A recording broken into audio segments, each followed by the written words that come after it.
Polarized commentary on a president's spirituality is probably the most intense it's been since the election of John Kennedy in the 1960s.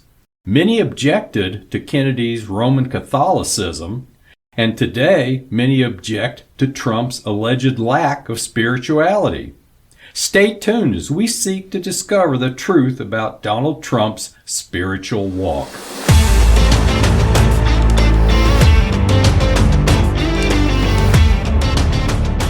Hello, and welcome to the Chaplain's Corner After Hours, a place to discuss stories the mainstream media ignores that can actually impact our Christian walk and our spiritual journey. Chaplain Warren and Chaplain Nan are your hosts, and we're glad to have you with us.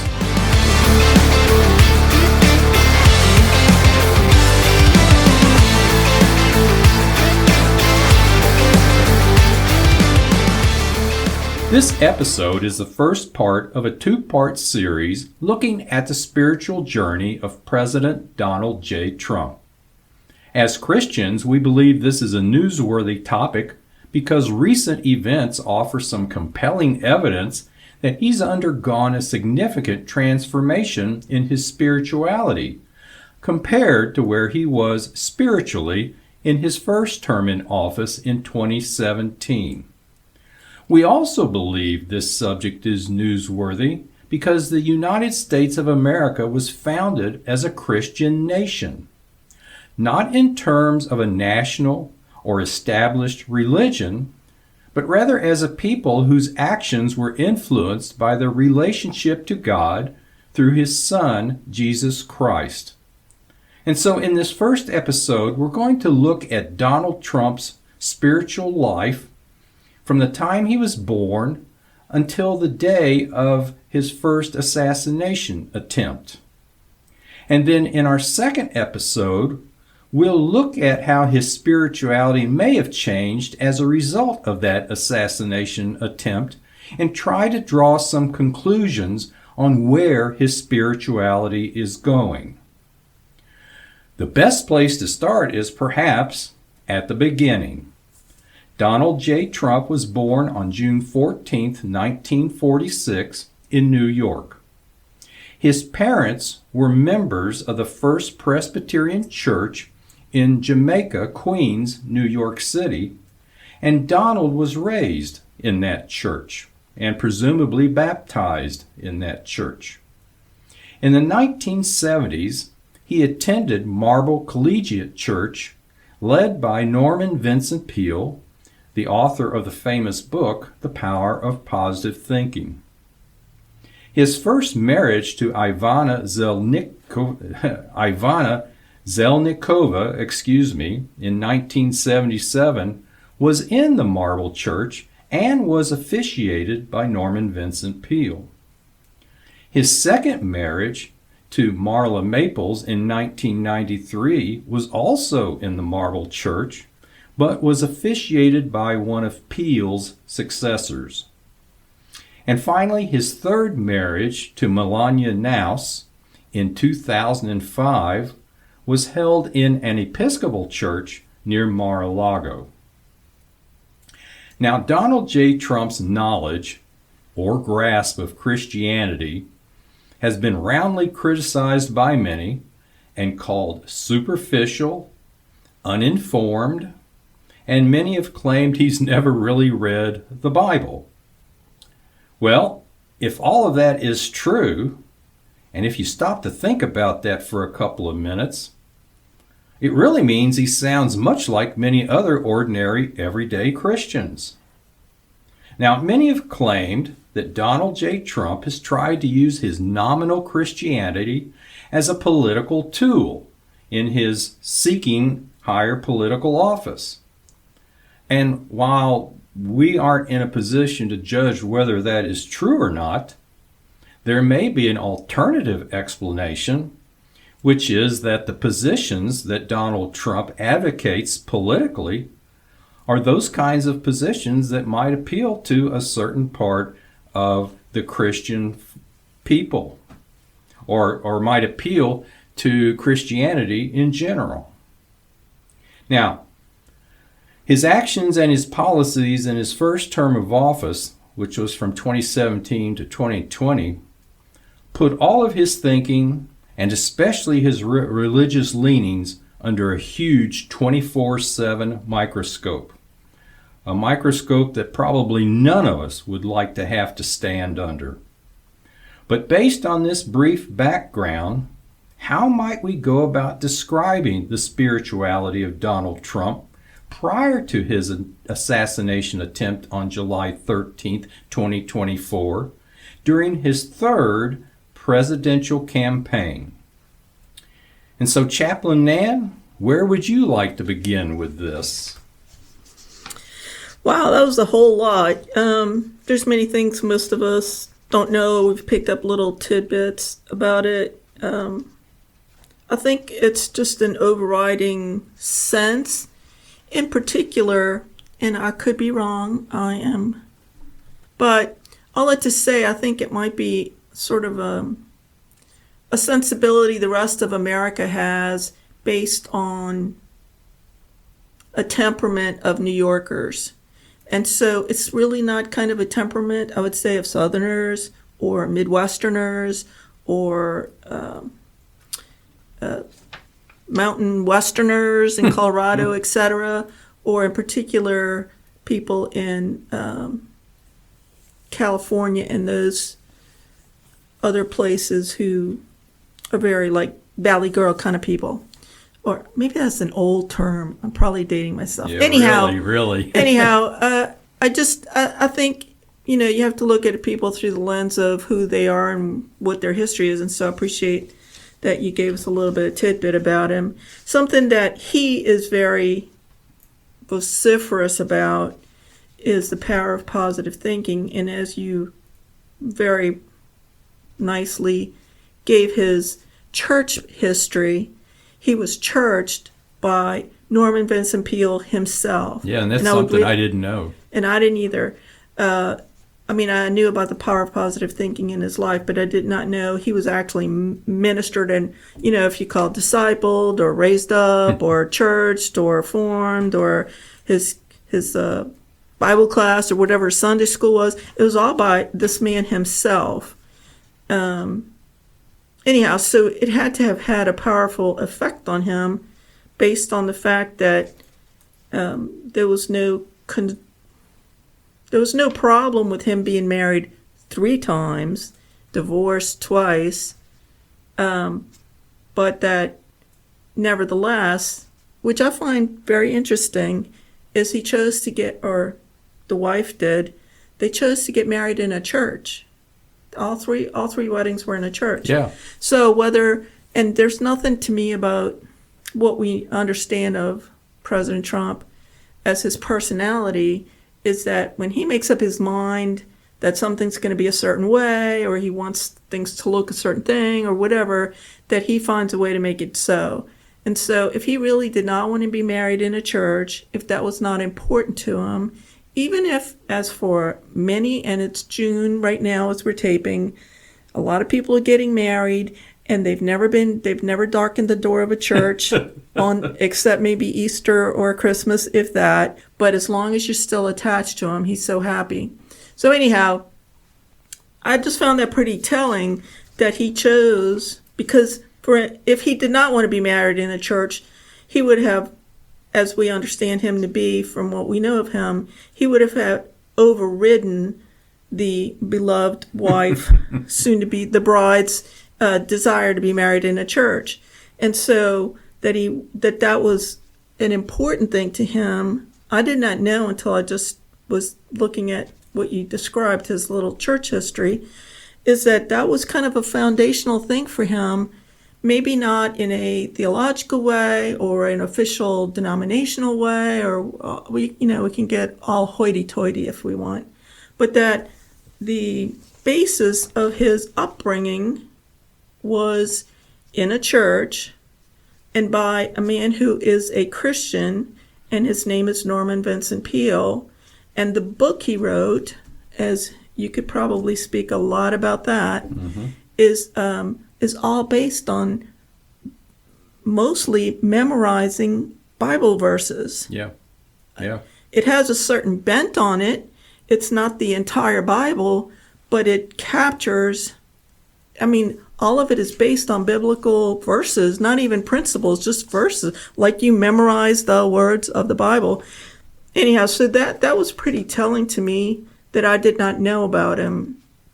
I knew his last marriage to our First Lady Melania was in an Episcopal church, which is kind of like across the street, if you will, or very close to Mar-a-Lago. So it was part of their family, like what they do for Easter and Christmas and whatnot. Yeah.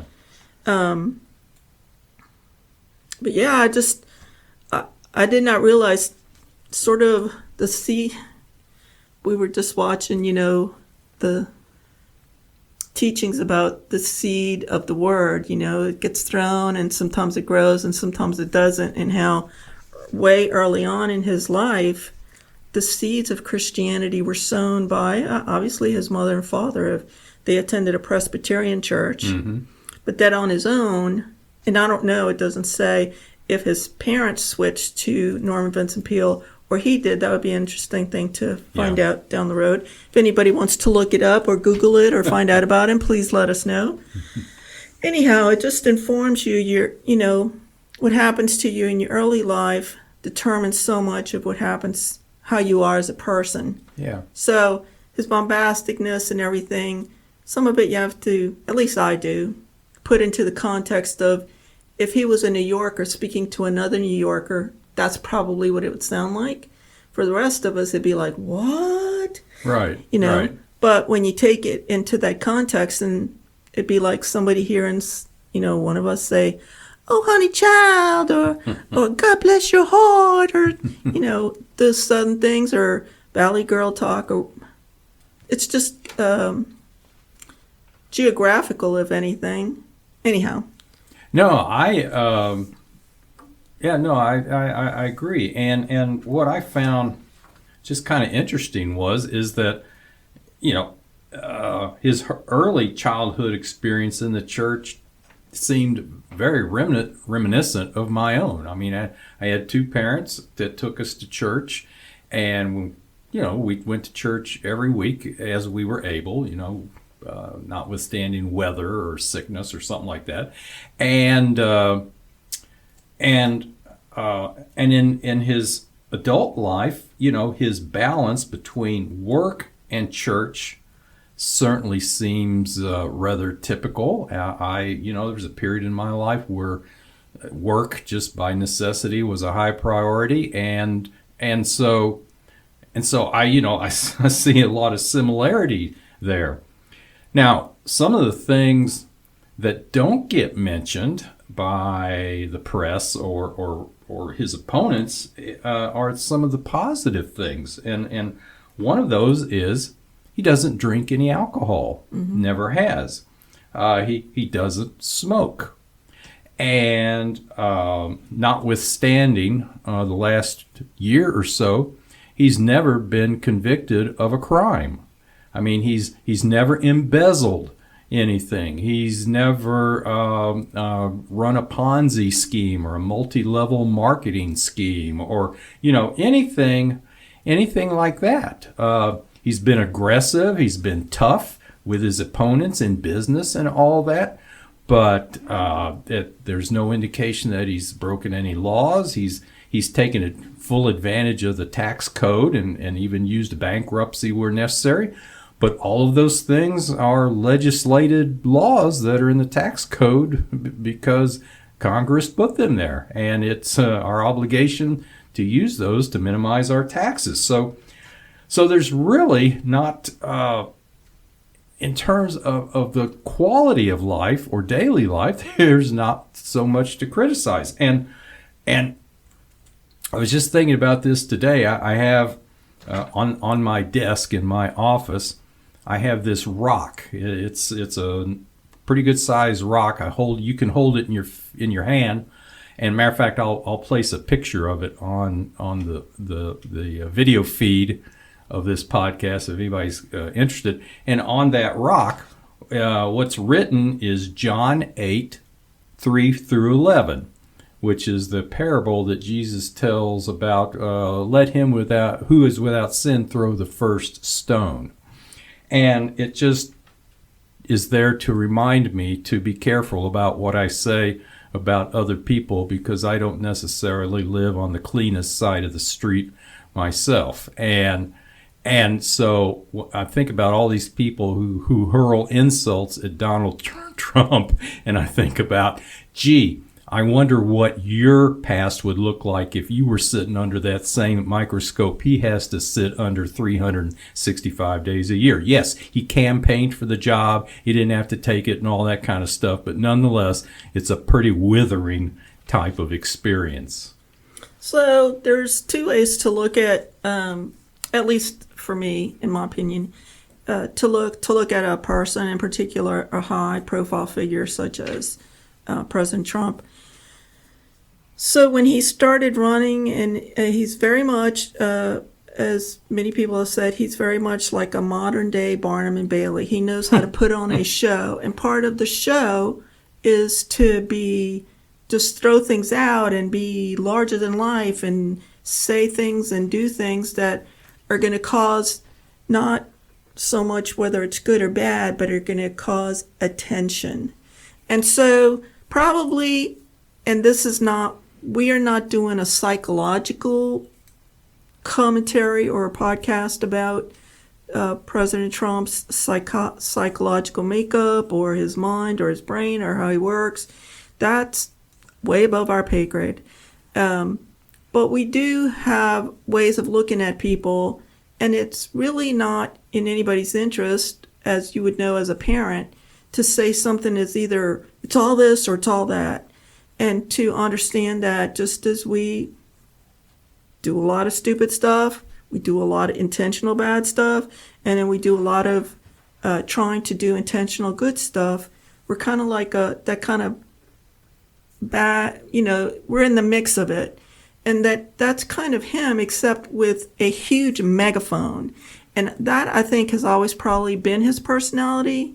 If you look at his history, he got kicked out of school. He got put in military school because he was like so difficult to, rein in, as we have all learned. It's hard to tell him that, you have to comport yourself this way, and he doubles down. And so it's hard to tell him you can't do this. And so a lot of his doubling down has been to his own, it cost him quite a bit, and his family quite a bit.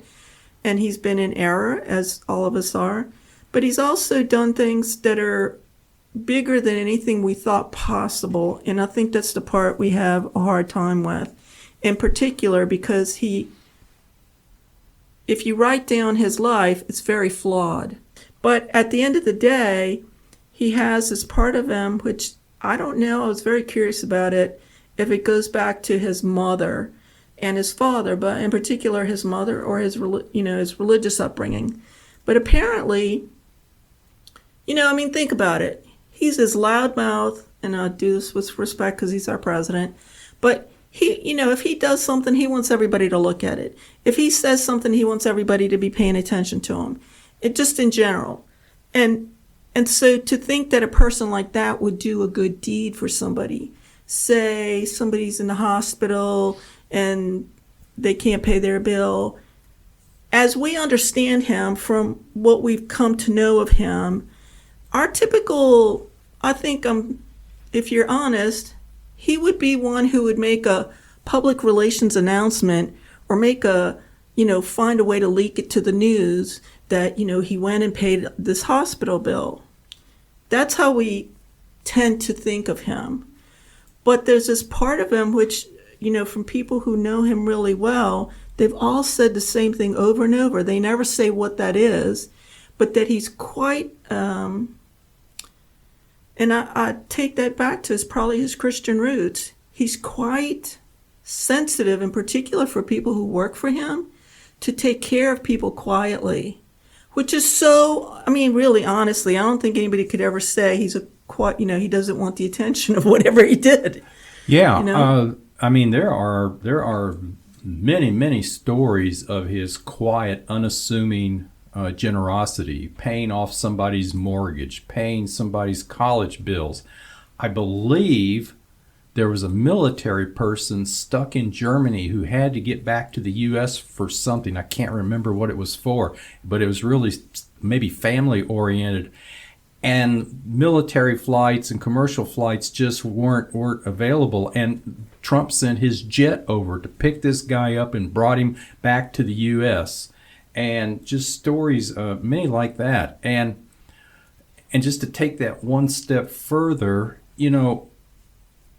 his vision for America, to many people may sound kind of antiquated. He wants to go back to the good days, the American dream. But I think more fundamentally, his vision for America is a country where all have the opportunity to prosper. All, his opponents, his supporters, everyone. So that's definitely a good way to put it. And he was raised, by his father, who was apparently a very tough man, very tough. And it's New York, and so it's rough and tumble to be in real estate. And so I'm not saying there's a clean bill of health here. All I'm saying is there's that seed, there's things that got dropped into him either by his parents or his church life or just his own person of I would say just, goodness, which is so covered up by his loudness, his all the other things you can attribute to him. I say this many times ad nauseum to Warren, and that is, to me, if you take, and I'd be so curious to know where that came from, and maybe one day he'll tell us about it. But it's like a little tiny, like you see a little seedling coming up, and it shows itself every once in a while, and not all the time. But it's really shown itself to me, and we can get into that in the next episode, of his absolute, and it has to do, I'm sure, with his own legacy and all the things that we as frail humans want. We want to do something good and important and be whatever. But there is his desire for everybody to do well. And the fact that he picked J.D. Vance, a kid from the most terrible product of what happened to the United States in the Midwest, and who himself pulled himself up by his bootstraps based on just a couple of people helping him out. The fact that he tapped that person to represent America as the next person, to me, says so much about his heart for not just America, but he'll say that a lot. He's definitely a nationalist. He wants America, the United States of America, to be its own thing, but he wants other countries. He wants for them to have that same, good life. And being the child of a person who was raised in wealth, and that was what their life was about, creating wealth is his just quest for peace. Not just peace here in the United States, because right now we have it, but his quest for world peace. And it's a sincere endeavor to which something happened. Yeah, and so, it's not for us to know what's in the hearts and minds of people. That's God's province. But we do have guidance from Scripture that by their fruits you shall know them. And so, in the portion of his life we've been talking about today, Donald J. Trump seems to have the typical human flaws, maybe exaggerated because of just what an outlandish and outsized character he is, but also a very generous heart, and all of that linked to a somewhat superficial, maybe transactional type of spirituality or Christianity. But what we're going to explore in the next episode is the events he's been through have maybe kind of changed the mix of those things, and now the Christian part is starting to take a higher priority in his overall way of seeing himself, seeing his position, seeing his job, those types of things. And those are the things that we'll look at next time. Any comments before we close out? I just wanted to say two things. So I drifted off. What I wanted to say was many times, and when I realized once I say it, you will not be able to not see it. If you take Donald Trump and go as far back as you can remember him and bring him forward to the present, and with his suit, his red tie, and all the shenanigans and all the good stuff and all the not so good stuff, just the very big personality, and put him in a regular little neighborhood, he is a grown-up adult Dennis the Menace. And the rest of the world is Mr. Wilson. Now imagine, and we will go to that in part 2, if Dennis the Menace suddenly had an encounter with God, what he would be like and what he would do for Mr. Wilson. And that's what I think is going on with him. Wow. There's not really anything I can add to that, so I'm just going to say, until next time, be blessed. Thank you for being with us today. Just remember, God is in control, and we know how the story ends.